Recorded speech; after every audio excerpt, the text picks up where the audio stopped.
Hi friends, எல்லாருக்கும் வணக்கம். இந்த வீடியோ நம்ம எதை பற்றி பார்க்க போகிறோம்னா, ரீயூஸ்டு கண்டென்ட்னா என்ன, ரீயூஸ்டு கண்டென்ட் போடுறதுனால நம்மளுக்கு வந்து சேனல் மானிட்டேஷன் ஆகுமா அப்படிங்கிறத அந்த வீடியோவில் பார்க்க போகிறோம். வாங்க வீடியோக்குள்ளே போகலாம். வீடியோவை எல்லாரும் ஸ்கிப் பண்ணாமல் பாருங்க.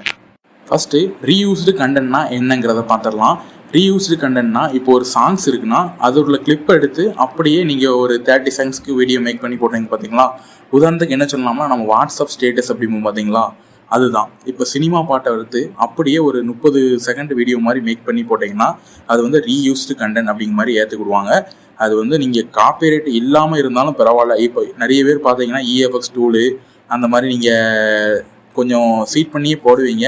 அது போடுறதுனால காப்பிரைட் வராது. பட் இருந்தாலும் அது வந்து ரீயூஸ்டு கண்டென்ட் தான். நீங்கள் மானிட்டைசேஷன் பண்ணும்போது கண்டிப்பாக அது வந்து பிரச்சனை உருவாக்கும் மக்களே. அதனால் நீங்கள் ரீயூஸ்டு போடலாமா போட வேண்டாமான்னு கேட்டிங்கன்னா என்னை பொறுத்த வரைக்கும் நான் போட வேண்டாம் தான் சொல்லுவேன். நீங்கள் சும்மா சேனலை மெயின்டைன் பண்ணணும் அப்படிங்கிற மாதிரி நினச்சிங்கன்னா தாராளமாக அப்லோட் பண்ணுங்கள். நீங்கள் மானிட்டைசேஷன் பண்ணுற மாதிரி சேனலை கொண்டு போகணும்னு நினச்சிங்கன்னா ரீயூஸ்டு கண்டென்ட் கண்டிப்பாக போடாதீங்க மக்களே. நீங்கள் ரீயூஸ்டு கண்டென்ட் போடுறதுனால இப்போ ஒன்றும் பெரிய லெவலில் பாதிப்பு இருக்காது மக்களே. உங்கள் சேனல் வந்து கண்டிப்பாக ஒரு நாள் வளரும்.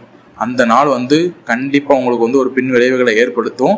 நீங்கள் காப்பிரைட் இல்லாமல் இருந்தாலும் இதே மாதிரி என் தம்பி ஒரு சேனல் யூடியூப் வச்சுருந்தான். அவங்க சேனல் பார்த்தீங்கன்னா காப்பிரைட்டே காமிக்கலை. பட் ஆனால் சன் டிவிக்காரங்க வந்து அப்படியே காப்பிரைட்டை வந்து காற்று அடித்தாங்க. அதனால் சொல்கிறேன், அவங்க வந்து சேனல் வந்து கண்டிப்பாக ஒரு 20 to 25K வரைக்கும் வந்து நினைக்கிறேன்.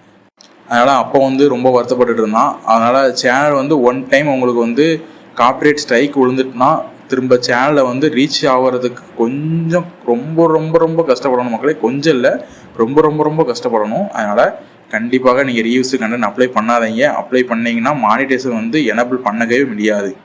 அடுத்து நீங்கள் ரீயூஸ்டு கண்டென்ட்டை போட்டதுக்கு அப்புறம் நீங்கள் யோசிப்பீங்க எதுக்குடா பண்ணோம் அப்படிங்க மாதிரி. அதனால் முன்னக்கூட்டியே சொல்கிறேன், நீங்கள் வந்து ஓன் கண்டென்ட்டாக போடுங்க. அப்படி இல்லாத பட்சத்தில் நீங்கள் வந்து கேமிங் ரிலேட்டடாக இறங்கிடலாம். இப்போ கேம் வந்து எனக்கு இந்த கேம் பிடிக்கும் ப்ரோ அப்படின்னா என்ன கேம், எனி கேம்ஸ் எதுனாலும் ஓகே தான். நீங்கள் வந்து அது மூலமாக என்னென்ன அப்டேட்ஸ் வருதோ என்னென்ன இது வருதோ அதை வந்து கொடுக்க பாருங்கள். அப்படி இல்லாத பட்சத்தில் நான் வாய்ஸ் ஓவர் கொடுத்து பண்ணிடுவோம் ப்ரோ வீடியோ அப்படிங்கிற மாதிரினா நீங்கள் கண்டிப்பாக வாய்ஸ் ஓவர் கொடுத்து வீடியோ பண்ண ஆரம்பிச்சிருங்க. இதுதான் என்னோட தனிப்பட்ட கருத்து மக்களே. வீடியோ பிடிச்சினா லைக் பண்ணுங்கள். எல்லாருக்கும் வீடியோ பிடிச்சிருக்குன்னு நினைக்கிறேன். ஓகே, அடுத்த வீடியோவில் பார்க்கலாம். பாய்.